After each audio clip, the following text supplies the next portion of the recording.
Pak saya, tolong Pak, saya cuma terlambat 1 menit. Tadi di jalan ban motor saya bocor. Ini saya ada fotonya. Saya jam pertama ada ulangan matematika loh Pak. Peraturan adalah peraturan. Aturan baru dari sekolah. Gerbang ditutup pukul 7 tepat. Yang terlambat silakan pulang. Seharian apa? Iya, Kan biasanya cuma turun dari piring lapangan.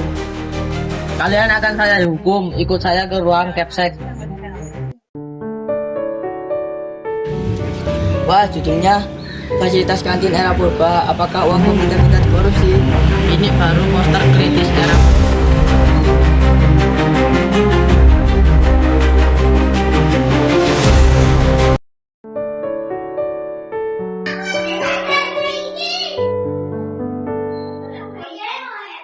Ayla, Ella, Rara, siapa yang mengizinkan artikel ini naik cetak? Saya Bu sebagai admin baru yang bertanggung jawab. Memangnya kenapa Bu? Bukankah semua orang bisa berpendapat? Betul Bu, ini sudah sesuai UUD 1945 pasal 28E ayat 3 bahwa setiap orang berhak berpendapat. Berpendapat bukan berarti bebas memfitnah. Kamu punya bukti. Ini termasuk pencemaran nama baik pengurus komite dan sekolah. Artikel ini saya cabut. Tapi Bu, kalian bertiga ikut saya ke rumah kepala sekolah. Sekarang!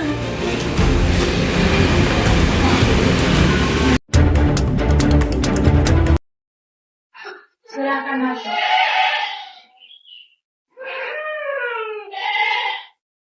Baik anak-anak, hari ini sekolah kita ada 2 masalah besar. Di sini, Pak Jaya, Bu Retno, terima kasih. Silahkan ceritakan inti masalahnya. Saya hanya melaksanakan aturan baru. Pukul 7 tepat, gerbang ditutup, siswa terlambat dilarang masuk.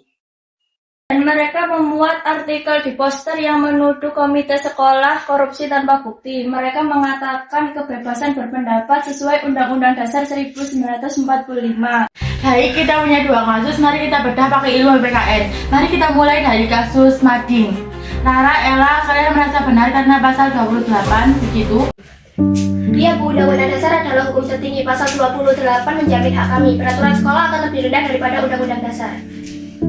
Tepat sekali, UUD 1945 adalah hukum tertinggi, tapi UUD juga berfungsi sebagai penentu dan pengatur.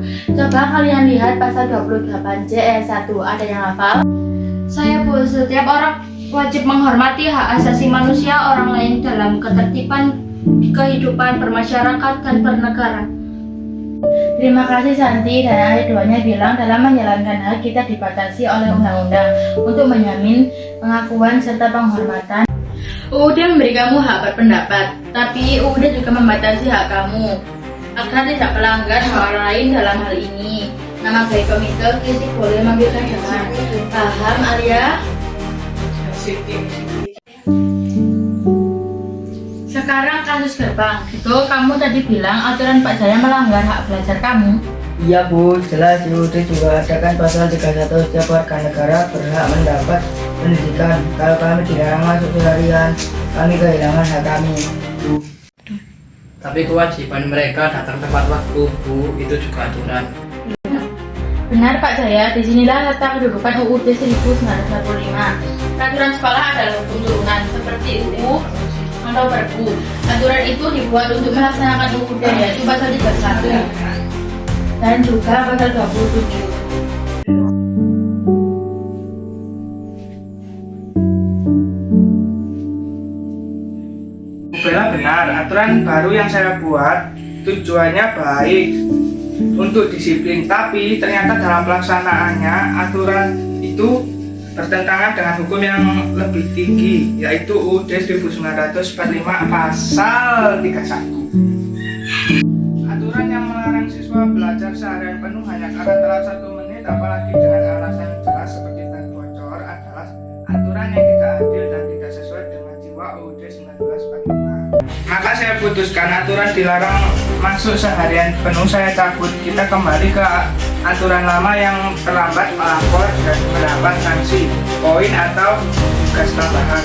Pak Jaya, mohon dipahami tugas Anda menegakkan disiplin tapi juga memberikan hak anak-anak ini terpenuhi. Baik Pak, Dan untuk tim admin, kalian tetap boleh kritis itu penting sebagai alat kontrol, tapi gunakan data bukan asumsi. Bu Retno, mohon bimbing mereka cara menulis kritik yang konstruktif deduktif. Baik, Pak. Pak, Bu, teman-teman, saya minta maaf. Saya telah salah mengartikan kebebasan berpendapat. Saya juga minta maaf Pak, saya sering telat, tapi terima kasih Pak website sudah mendengarkan kami. Awan dan sinar mentari, coba kau dengar gemuruh di tepi. Anak-anak, hari ini kita belajar mahal. UUD 1945 itu bukan cuma hafalan pasal, ia hidup, ia mengatur hak iman. Heading pasal 28 sekaligus membatasinya. Pasal 28C, ia menjamin hak kalian belajar. Pasal 31, dan dia juga yang Utarakan rasa hari ini, karena setelah hari penuh tangis, bisa jadi wasit, pengatur, bisa jadi pelindung, menyari lagi. penentu hak, dan bisa jadi buku aturan tertinggi kedudukan. Jangan sampai aturan di bawahnya melanggar aturan tertinggi itu. Mungkin bukan kali ini kau akan merasakan kehangatan indahnya kasih kau peluk dalam dirimu, tapi kan aku yakinkan bahwa tak ada yang sempurna.